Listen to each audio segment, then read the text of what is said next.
Hi అండి, నేను మీ భాగ్యాని. ఈరోజు మీకు ముద్దకి కమ్మగా తినే కొద్దీ తినాలనిపించేటటువంటి గొప్ప రుచితో పాలకూర పచ్చడిని చూపిస్తున్నానండి. పాలకూర తిన్న వాళ్ళకి ఒక్కసారి ఈ పచ్చడి ఇలా నెయ్యి వేసి ఒక ముద్ద తినిపించారంటే మళ్ళీ ఇలాగే చేసి ఇమ్మంటారు. తప్పకుండా నన్ను నమ్మి మీరు ఈ పచ్చడిని ఒకసారి ట్రై చేయండి. చాలా టేస్టీగా ఉంటుంది రైస్లోకి. ఫస్ట్ ఇక్కడ ఎలా చేసుకోవాలో ఫాస్ట్ చూపిస్తాను, మీరు కూడా ట్రై చేయండి. ఫస్ట్ ఇక్కడ వచ్చేసి 2 స్పూన్స్ వచ్చేసి నూనె వేసుకోవాలి. నూనె వేడెక్కిన తర్వాత ఒక 1/2 టేబుల్ స్పూన్ మెంతులు వేసుకోవాలి. ఇది వేరుశనగ నూనె వేసుకుంటే మంచి టేస్ట్ అనేది వస్తుంది. ఇక్కడ వచ్చేసి లేదంటే నార్మల్ నూనె అన్న వేసుకోవచ్చు. 1 స్పూన్ వచ్చేసి పచ్చెనపప్పు, 1 స్పూన్ వచ్చేసి మినప్పప్పు, 1 స్పూన్ వచ్చేసి ధనియాలు వేసుకోవాలి. ఇవి కొంచెం బాగా ఫ్రై అయిన తర్వాత ఒక 15 వరకు ఎండుమిర్చి వేసుకోవాలి. అలాగే కొంచెం ఒక 20 గ్రాములు చింతపండు వేసుకుని బాగా ఫ్రై చేసుకున్న తర్వాత ఇప్పుడు ఒక మిక్సీ జార్లో తీసుకోండి. ఇప్పుడు పాలకూరను అయితే ఈ విధంగా శుభ్రంగా కడిగేసుకుని ఈ విధంగా చిన్నగా ముక్కల కింద కట్ చేసుకున్న తర్వాత ఇవి 3 పాలకూర కట్టలకి ఈ విధంగా తీసుకుంటే సరిపోతుంది. ఇప్పుడు వచ్చేసి దీన్ని కూడా మూత పెట్టేసి మగ్గించుకోవాలి. ఈ విధంగా వాటర్ అనేది రిలీజ్ అవుతుంది. పాలకూరలో ఎటువంటి వాటర్ అనేది వేయవలసిన అవసరం లేదు.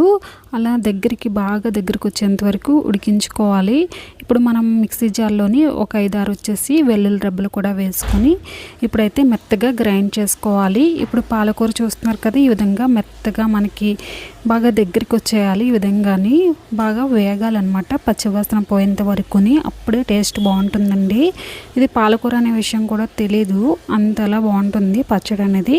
ఇప్పుడు ఈ విధంగా మొత్తం అన్ని పాలకూరని బాగా మగ్గించుకున్నాం కదా, ఇప్పుడు పాలకూరని కూడా వేసుకుని 2 పలుసులు ఇచ్చుకుంటే సరిపోతుందండి మిక్సీ జార్లోని. ఇప్పుడు వచ్చేసి ఒక ప్యాన్ పెట్టుకుని దానిలోని జీలకర్ర, ఆవాలు, 1 స్పూను మినపప్పు, శనగపప్పు, అలాగే ఒక ఎండుమిర్చి వేసుకుని బాగా ఫ్రై చేసుకోవాలి. ఈ విధంగా తాలింపు పెట్టుకోవడం వల్ల మంచి టేస్ట్ అనేది వస్తుంది.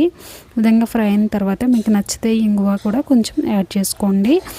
ఇక్కడ ఈ విధంగా వేగిన తర్వాత బాగానే ఇప్పుడు గ్రైండ్ చేసుకున్న ఈ పాలకూర పచ్చడిని కూడా వేసేసుకుని ఒకసారి బాగా కలుపుకోవాలి. ఈ తాలింపులోని బాగా కలిసేటట్టు ఒక 2-3 సార్లు మొత్తం మిక్స్ అయ్యేటట్టు కలుపుకోవాలండి. ఇలా బాగా కలుపుకుంటే మనకి పాలకూర పచ్చడి రెడీ అయిపోతుంది. చాలా టేస్టీగా ఉంటుంది. తప్పకుండా ఒకసారి ఈ రెసిపీ అనేది ట్రై చేయండి. ఈ విధంగా ఒకసారి బాగా కలిపేసుకుని ఒక గిన్నెలోకి సపరేట్గా తీసేసుకోవడమే. ఇది వేడి అన్నంలో కొంచెం పచ్చడి వేసుకుని నెయ్యి వేసుకుని తింటే ఇంకా వేరే కూర ఏమీ అవసరం లేదు. ఈ పచ్చడితోనే తినేస్తారు, అంత టేస్టీగా ఉంటుంది. పాలకూర అంటే ఇష్టం లేని వాళ్ళకి ఈ విధంగా చేసి పెట్టండి, చాలా ఇష్టంగా తింటారు. Thanks for watching. మంచి వీడియోతో మళ్ళీ కలుసుకుందాం. సబ్స్క్రైబ్.